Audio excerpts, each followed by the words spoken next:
Morning friends, so welcome to the prelims booster session. आज का पहला टॉपिक है national institutional ranking framework. Governance के लिए टॉपिक इंपॉर्टेंट है। तो एनआईआरएफ की जो रैंकिंग्स हैं 2023 की वो अनाउंस कर दी गई हैं, जिसमें कि जो आईआईटी मद्रास है वो सबसे बेस्ट एजुकेशनल इंस्टीट्यूशन जो है वो पिछले 8 साल से जो है वो जो है लगातार उभर कर आ रहा है। अगर हम बेस्ट यूनिवर्सिटी की कैटेगरी में देखें तो आईआईएससी बेंगलुरु जो है वो बेस्ट यूनिवर्सिटी की कैटेगरी में आए हैं। बेस्ट कॉलेज जो है वो मिरांडा हाउस दिल्ली जो है वो 7th कंसेक्यूटिव टाइम पर जो है ये सबसे बेस्ट कॉलेज रहा है। और भी बहुत सारे जो हैं वो आप पढ़ सकते हो, जैसे top management institute IIM Ahmedabad etcetera, ये सब जो है रैंकिंग्स आई हैं इस बार की।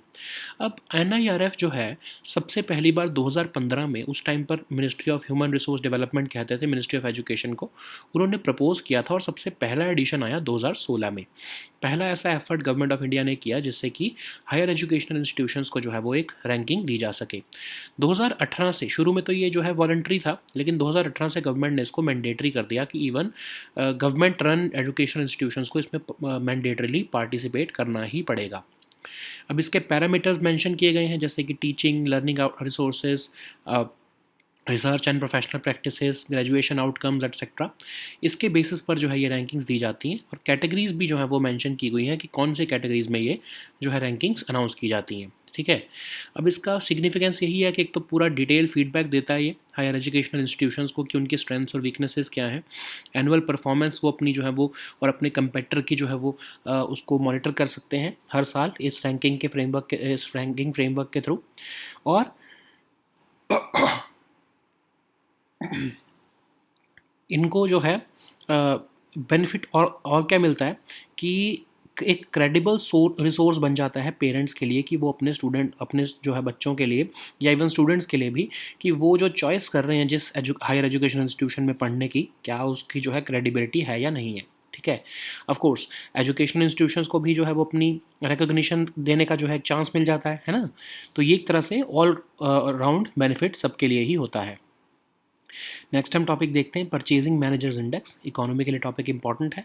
इंडिया का जो सर्विसेज सेक्टर ग्रोथ है वो थोड़ा सा स्लाइटली कम हुआ है इन मई 2023, लेकिन second strongest rate of growth रहा है पिछले 13 साल में। ठीक है। अब S&P global India services PMI जो है उन्होंने निकाला है, और उसमें कहा है कि 62 से थोड़ा सा कम हुआ है, 61.2 हुआ है पिछले मंथ के मुकाबले। लेकिन फिर भी जो है इंडिया की जो मैन्युफैक्चरिंग है वो 31 मंथ हाई पर चल रही है। अब PMI होता क्या है, परचेजिंग मैनेजर्स इंडेक्स होता क्या है? तो ये मंथली सर्वे होते हैं परचेजिंग मैनेजर से और सप्लाई एग्जीक्यूटिव से जो है वो इनपुट्स लिए जाते हैं, और उसके स्पेसिफिक कंपनीज़ के, और उसके बेसिस पर ये इंडेक्स तैयार किया जाता है। ये एक तरह से इकोनॉमिक हेल्थ दिखाता है मैन्युफैक्चरिंग सेक्टर की और इवन सर्विसेज की भी। कौन इसको रिलीज़ करता है? S&P ग्लोबल जो है वो इसको रिलीज़ करता है हर मंथ।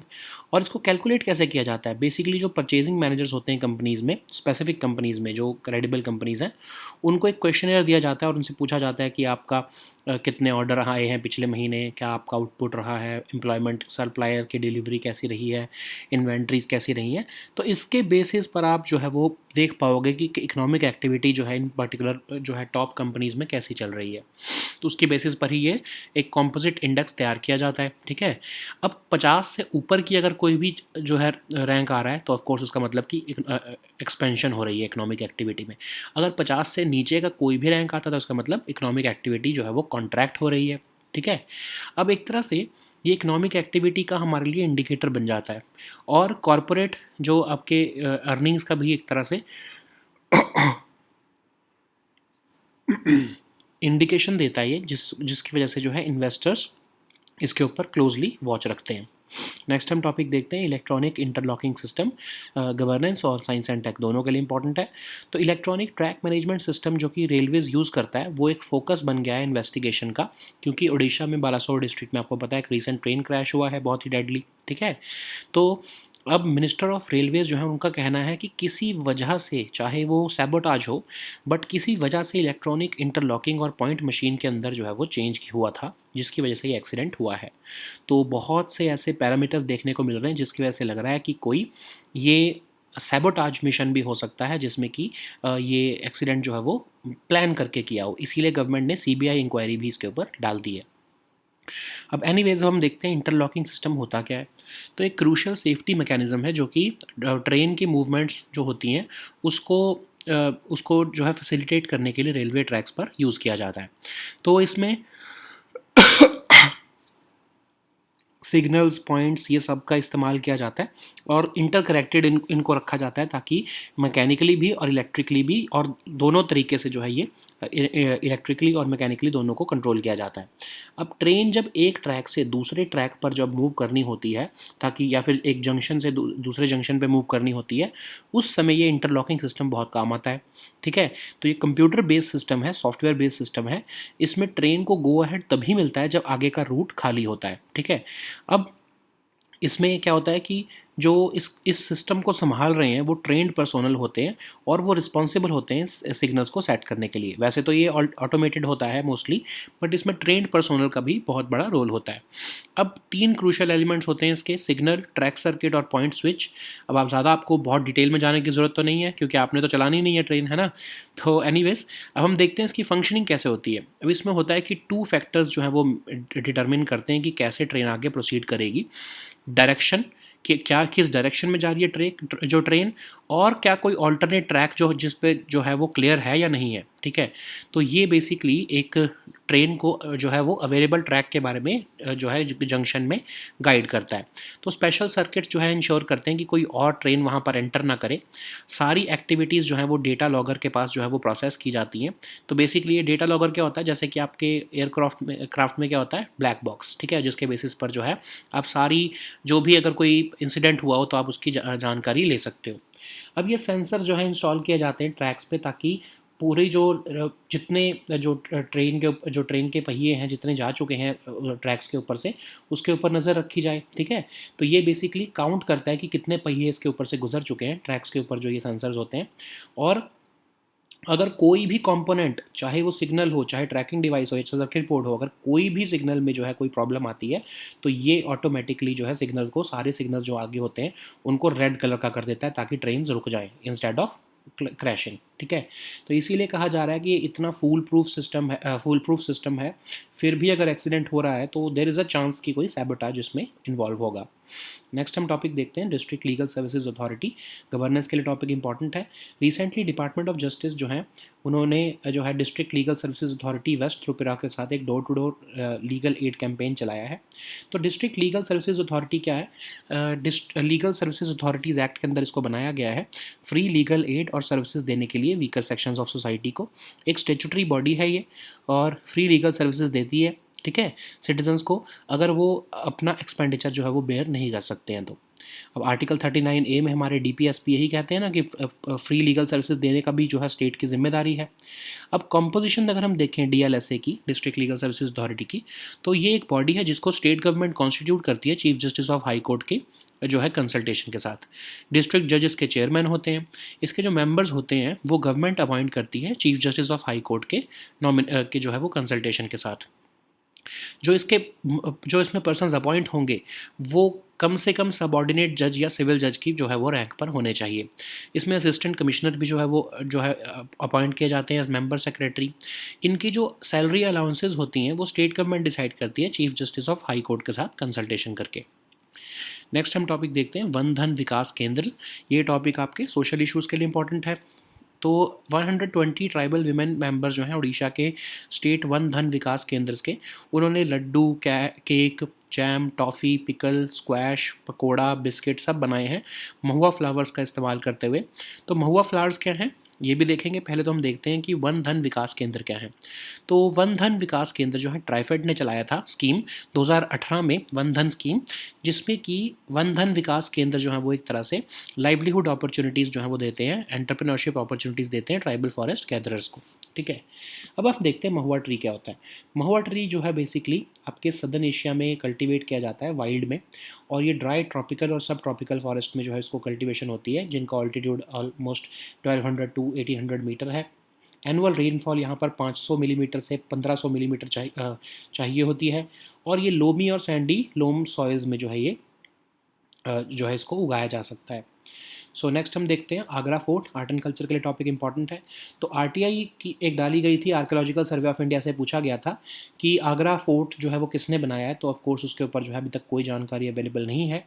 तो आगरा फोर्ट जो है एक लार्ज 16th सेंचुरी फोर्ट्रेस है, रेड सैंडस्टोन का बना हुआ, जो कि यमुना रिवर पर बनाया गया है आगरा में। और इसको जो है एम्परर अकबर के टाइम पर बनाया गया था ड्यूरिंग द रेन ऑफ, और लेकिन ये कंप्लीट इसका जो है कंप्लीशन जो इसकी करंट जो अगर हम स्टेट देखें तो ये शाहजहाँ के टाइम पर कंप्लीट हुआ है। ये मेन रेजिडेंस रहा है मुगल डायनेस्टी के एम्परर्स का 1638 तक। इसको इन्वेड भी किया गया, कैप्चर भी किया गया मराठा एम्पायर द्वारा 18th सेंचुरी में। लेकिन of course third battle of Panipat के बाद मराठास जो है वो इस रीजन से आउट हो चुके थे। फिर इसको मराठास ने ब्रिटिश से भी जो है वो लूज़ किया था सेकंड एंग्लो मराठा वॉर में, क्योंकि इससे पहले महादजी शिंदे जो है इन्होंने 1785 में इस फोर्ट को दोबारा से जो है टेक ओवर कर लिया था, लेकिन वो बाद में 1803 में इसको हार गए।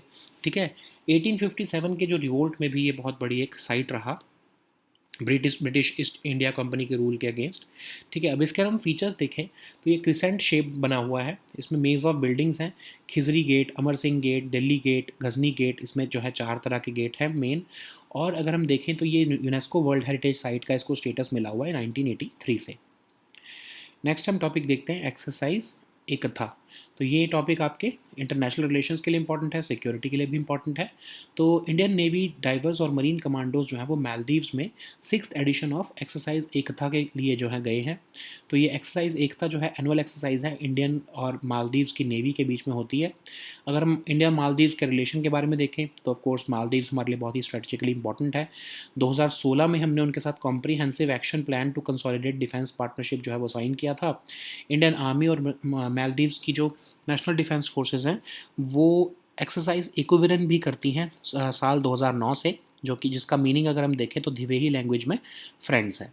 ठीक है, so now let us see all these topics in English. So the first topic is National Institutional Ranking Framework. This topic is important for your governance section. So National Institutional Ranking Framework has announced the India Rankings 2023, which is the 8th edition of these rankings of higher educational institutions.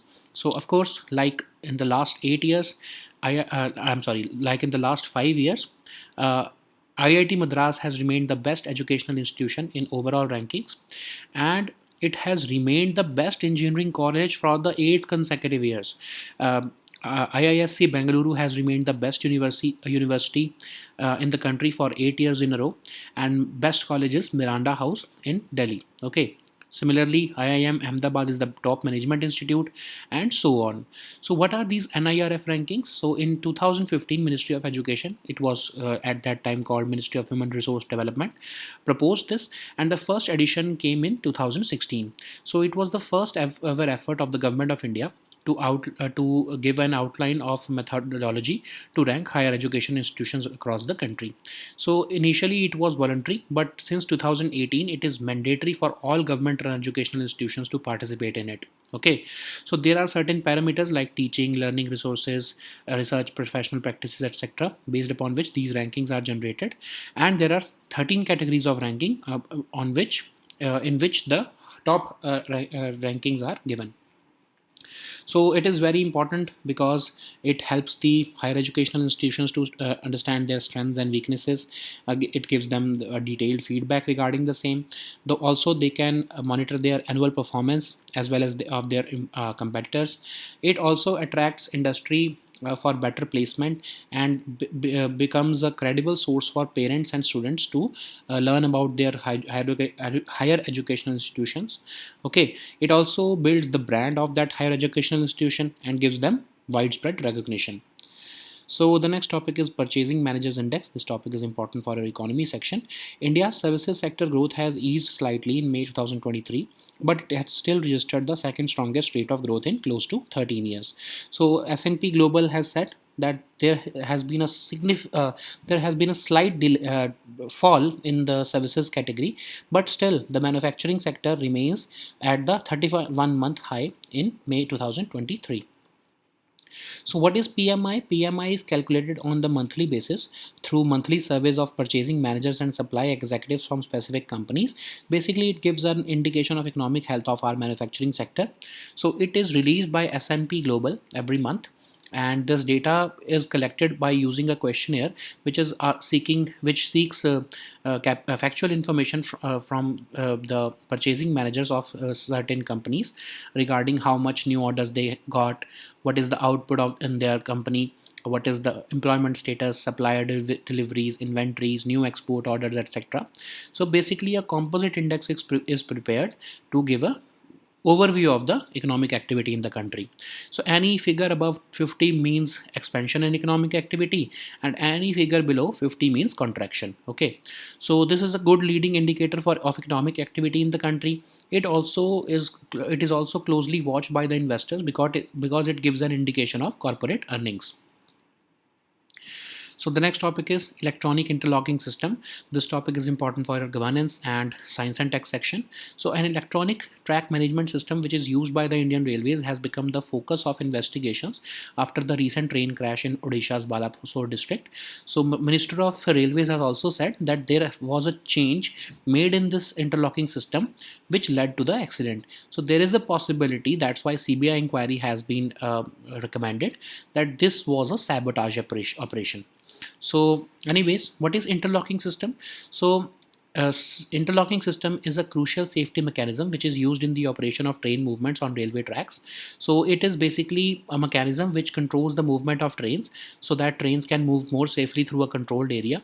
It involves signals and points, and which are all interconnected mechanically and electrically, or both, or even both. So a train moves from one track to another track, or from one junction to another, very safely using this interlocking system. So it is based upon advanced signaling, and it is a computer based system. It is based on a software. So the train gets a go ahead only when the route is clear, and this whole system is operated and monitored by trained personnel who are responsible for setting the signals.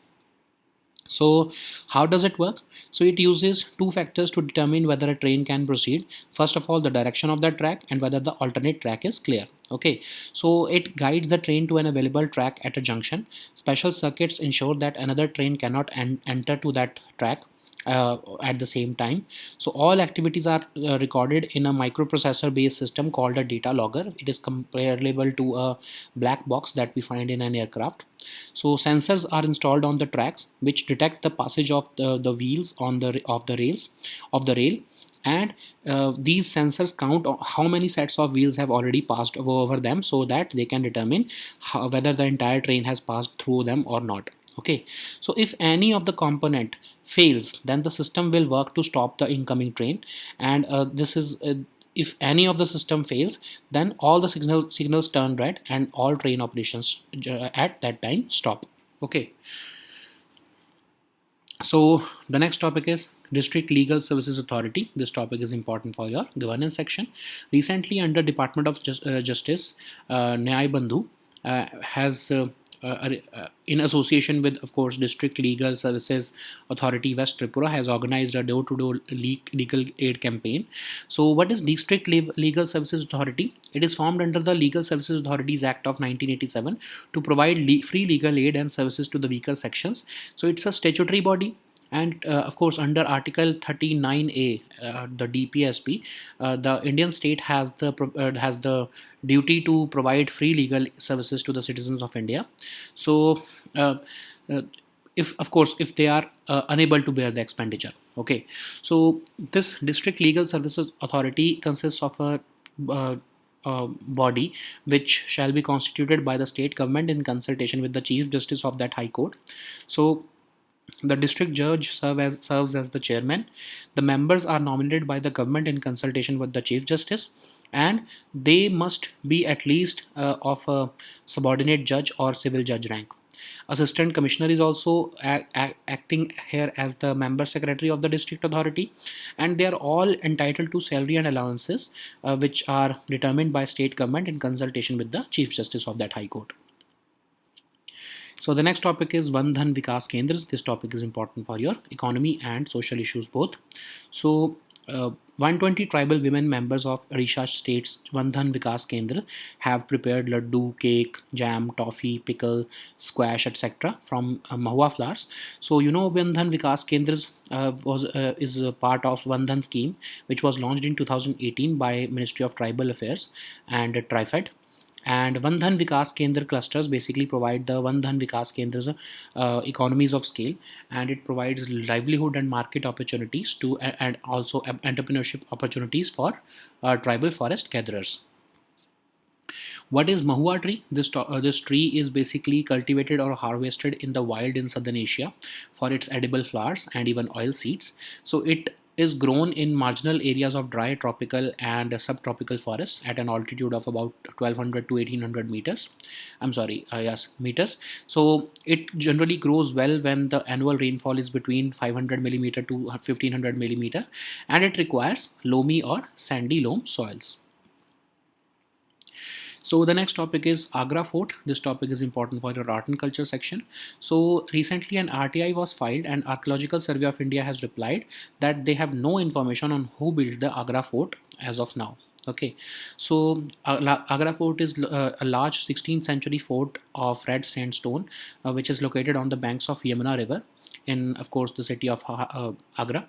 It was built under the commission of Akbar in 1565, and the current one that we see is the current Agra fort was built during the reign of Shah Jahan only. Okay, so it was the main residence of emperors of Mughal dynasty till 1638, and it was invaded and captured by Maratha Empire in 18th century.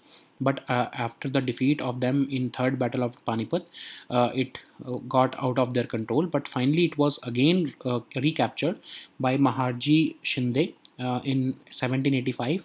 So then again, it was lost by Marathas to the British during the Second Anglo-Maratha War in 1803. So it was also a site of Indian Rebellion of 1857. It is a crescent-shaped fort. It has a maze of build. It houses a maze of buildings, including vast underground sections. So it has four main gateways: Khizri Gate, Amar Singh Gate, Delhi Gate, Ghazni Gate, and it was designated as a UNESCO World Heritage Site in 1983. So the next topic is exercise Ekta. This topic is important for your security and international relations topics both. So Indian Navy divers and marine commandos are in Maldives for the sixth edition of exercise Ekta, which is an annual exercise conducted between the navies of India and Maldives. So because of its strategic location, Maldives is very important for India, and India was among the first to recognize Maldives after its independence in 1965. If we look at the recent development, then in 2016, the two countries signed a comprehensive action plan to consolidate defense partnership.